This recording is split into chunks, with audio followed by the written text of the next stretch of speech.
వచ్చినాయి చక్కెర బియ్యం. ఎన్ని రోజులకంతా ఎక్కువ పెట్టేస్తారు? మొత్తం ఎన్ని కాకుండా ఉంటుంది? మొత్తం 450. ఎన్ని రోజులకి ఎక్కువ పెట్టేస్తారు? 15 డేస్ వరకు మా వర్క్ ఉంది. 15 డేస్ కంప్లీట్గా ఇవ్వాలా? 15 డేస్ కంప్లీట్ చేస్తాం. 5 డేస్లో కంప్లీట్ చేసినాం, 5 డేస్లో కంప్లీట్ 15 డేస్ కంప్లీట్గా ప్రతిరోజు ఓపెన్లో పెట్టేసి ఇచ్చేస్తాం.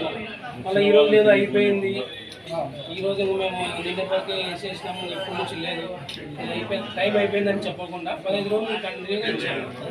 వేరే పనులు ఏమైనా కూడా పక్కన పెట్టేసుకొని మీరు ఈ పని మీ మెయిన్ ఇదే కదా మీ పని. 15 రోజులు కంటిన్యూగా ప్రతి ఒక్కరికి ఏమొస్తుందో అవి ఇచ్చేయండి. సాయి చూడు, నా కెమెరా చూడు. ఈ ఐటమ్ రాకపోయినా ఇంకొక ఏమైనా సమస్యలు కూడా చెప్పండి. ఎందుకంటే వాటికి నేనే కాబట్టి ఇప్పుడు మీకు ఏదైనా సమస్యలు వచ్చినప్పుడు నేను మంత్రి గారికి చెప్పేసి మీకు సమస్యలు ఏమైనా ఇట్లా ఏమైనా వస్తే చెప్పండి.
కాబట్టి వస్తారులేనా.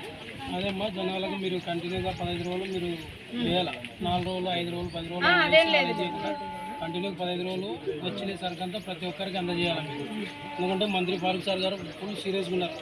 ఎందుకంటే మన రాష్ట్ర ప్రభుత్వము బడుగు బలైన పేద ప్రజల కోసం బియ్యం, ఉచిత బియ్యం ఇటువంటివన్నీ ఇవ్వడం జరుగుతూ ఉంది. ప్రతి ఒక్కరికి అందాలన్నదే చంద్రబాబు నాయుడు గారి సీఎం గారి ఆశయం.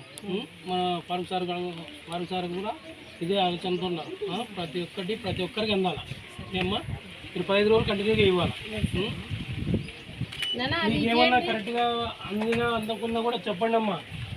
ఏదన్నా ఒక రాలేదు, మీకు చక్కెర రాలేదు, లేదు కందిబేలు అందలేదు, లేదు బియ్యం వేయలేదు, టైం అయిపోయింది, ఏమైనా చెప్పినా ఏమైనా కంప్లైంట్ చేస్తే మాకు చెప్పండి. ఏమ్మా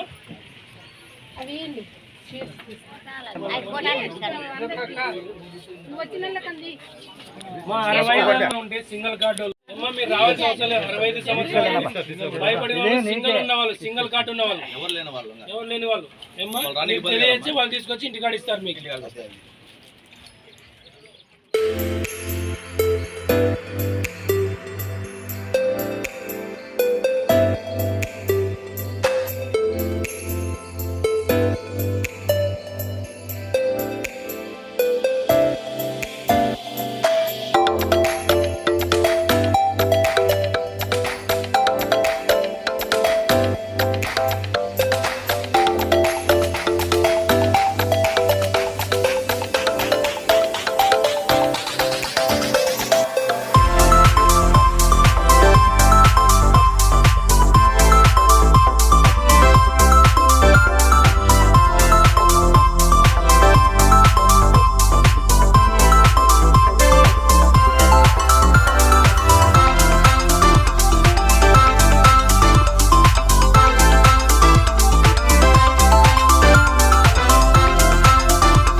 ఈరోజు మన రాష్ట్రంలో మన తెలుగుదేశం అధినేత గౌరవనీయులు పెద్దలు శ్రీ ముఖ్యమంత్రి వర్యులు నారా చంద్రబాబు నాయుడు గారు ఒక చరిత్రాత్మక నిర్ణయం తీసుకోవడం జరిగింది.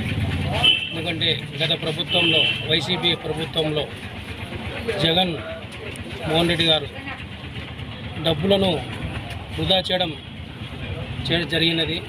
వ్యాన్లంటూ రంగులు వేసుకుంటూ ఇండ్లకు పొలాల గట్టున రాళ్ళు బాతుకుంటూ దీనిలకు కొన్ని లక్షల కోట్లు వృధా చేయడం జరిగింది. ఓన్లీ టిట్కో ఇండ్లు గత ప్రభుత్వంలో చంద్రబాబు నాయుడు గారు దాన్ని శంకుస్థాపన చేసి పూర్తి స్థాయిలో తీసుకొచ్చిన తర్వాత 22,000 కోట్ల రూపాయలు ఓన్లీ దానికి రంగులకే వినియోగించడం అనేది చాలా రాష్ట్రాన్ని ఆర్థికంగా దెబ్బతీయడం అనేది ఇది సంకేతము. దీన్ని అన్నిటికీ ముగింపు పలుకుతూ విజనరీ లీడర్ అయినటువంటి మా నారా చంద్రబాబు నాయుడు గారు మన రాష్ట్రాన్ని ముందుకు తీసుకుపోయే దిశగా ఈరోజు ఒక చరిత్రాత్మకంగా నిర్ణయం తీసుకొని ప్రజల వద్దకు రాత్రుల్లో ఇబ్బంది పడి వ్యాన్లు ఒకరోజు వచ్చి రాక ఇబ్బంది పడుతూ ఉండేవారు. అటువంటి ఇబ్బందులు లేకుండా స్టోర్ డీలర్ అనే అక్కడనే డీలర్ దగ్గరికి 15 రోజుల పాటు కంటిన్యూగా ఇవ్వాలని చెప్పేసి ఆదేశాలు జారీ చేశారు. ఈరోజు ఆ ప్రారంభోత్సవానికి ఇక్కడికి రావడం జరిగింది. మన నారా చంద్రబాబు నాయుడు గారి ఆదేశాల మేరకు నంద్యాల నియోజకవర్గం మన గౌరవనీయులు పెద్దలు ముఖ్య మంత్రివర్యులు మైనార్టీ శాఖ మంత్రివర్యులు ఎన్ఎండి ఫారూక్ సార్ గారి ఆధ్వర్యంలో ఈరోజు ఈ కార్యక్రమం చేయడం జరిగింది. ఈ కార్యక్రమానికి వచ్చిన ప్రతి ఒక్కరికి పేరు పేరున ధన్యవాదాలు తెలుపుకుంటూ సెలవు.